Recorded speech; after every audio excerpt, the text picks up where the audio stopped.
This news update is brought to you by... Hi, I'm Red Plastic Bag. Anyone who knows me knows I don't like cold.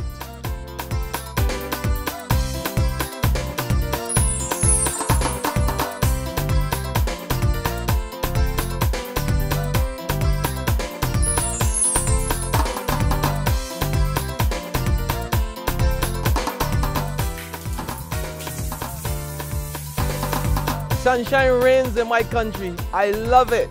Get your sun power. This is the Noon Barbados Today update for Friday, April 4, 2014. I'm Kamar Jordan. Good afternoon. Our top story at this hour, a 37-year-old St. Michael man appears before the Oysters Magistrates Court today in connection with the shooting death of a Jamaican national, Sharice White, earlier this week. Junior Wilmot Hart of Division Drive, Eden Lodge, St. Michael, was arrested and charged with the murder. Police investigations revealed the 22-year-old murder victim received a gunshot injury to her head whilst at her apartment building at Bibby's Lane shortly before 5 a.m. White died at the scene. Amid rising layoffs and a worrying economic climate, a former government MP is today voicing concern about an escalation in crime. Hamilton Lashley is also calling on the Frendo Stewart administration to put the necessary social safety nets in place, and he wants a special program targeted at young people living in housing areas. Otherwise, he fears this country will have a major problem on its hands. You see, this grouping in the housing areas is often overlooked. And I'm saying that within the housing areas, the Pine, Grisettes, the two Gordons, Seville, Maynards, you could call them all over Barbados. With Seville, we must look out for these young people. If not, you don't look out for them, what will happen? You will find that you have disintegrating housing areas. The moral fabric will drop. The youths will feel that they are no longer cared about in this society. No more taxes, please. That's the appeal by the opposition economic spokesman, Dr. Clyde Mascoll, who says it's outrageous that Education Minister Ronald Jones could suggest that Barbadians pay a social amenities levy at this time. Dr. Mascoll says it would be downright unconscionable to put another tax on the backs of Barbadians. Part of the problem affecting Barbados is the excessive taxation being inflicted on the backs of households and businesses. Major part of the problem. We have seen evidence of government trying to raise taxes by increasing rates and receiving less revenue. It's like putting a parachute behind a plane that is looking to take off.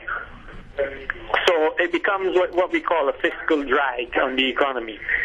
You really think that Barbadians can pay an additional tax in a declining economy? Staying with news of the economy, the Vincentian Prime Minister, Dr. Ralph Gonsalves, tells Barbados its socio-economic model of development, which includes free tertiary education, can no longer work in the current environment, while noting that the model developed by the late Barbadian Prime Minister Errol Barrow has made the island the most progressive country in the Caribbean. He warns it cannot be sustained in a period of prolonged global economic slowdown and uncertainty. Gonsalves, who is confident that Barbados will weather the current economic difficulties, advises the island to develop a strategic framework balancing prudence with enterprise and with specially targeted interventions to return the island to growth. The Vincentian leader made the comments in a detailed document entitled The Idea of Barbados. You can read more of that document in our e-paper today. There's regional and international news after this short break. Hi, I'm Red Plastic Bag. Anyone who knows me knows I don't like cold.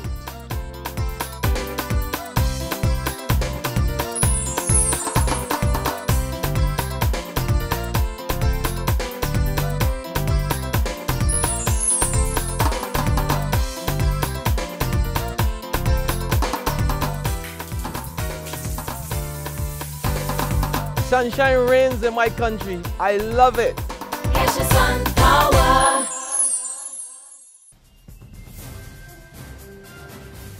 To regional news now, they are deemed an essential service and cannot go on strike. But fire officers in St. Lucia are set to withdraw their services after voting in favor of industrial action at a meeting of the Fire Service Association. The fire officers say they're fed up with management of the fire service and successive administrations have simply ignored their complaints. The president of the Fire Service Association, Shane Felix, says they will not be giving any details on the planned action, as he claims attempts are being made to frustrate their actions. On the international scene, severe weather in the United States. Several central U.S. states are assessing damage after a powerful storm system brought drenching rains, hail, and in a few cases, tornadoes last evening. Several communities are reporting the damage, but there are not any known fatalities. The National Weather Service reports a number of twisters across several states, including Missouri and Texas, while hailstorms affected Oklahoma and Arkansas. The Storm Prediction Center is forecasting more severe weather for Texas, including Dallas, Houston, and San Antonio. And that's been our noon update. Be sure to join us again at 6 o'clock this evening. Until then, log on to www.barbadostoday.bb, subscribe to our e-paper, and better yet, like us on Facebook to get more news and sports. I'm Kmar Jordan. Have a great afternoon, and we'll see you again at 6 o'clock. This news update is brought to you by... Hi, I'm Red Plastic Bag. Anyone who knows me knows I don't like cold.